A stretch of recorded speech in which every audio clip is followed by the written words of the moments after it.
Alaan mo! Blind RMU team ni kapong aktor, nilinaw ang relasyon ng alaga sa kalab team.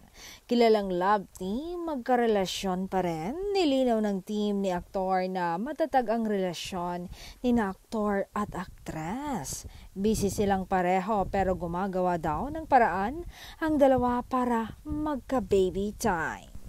Booking pa nga niya, magkasama daw ang dalawa ngayon.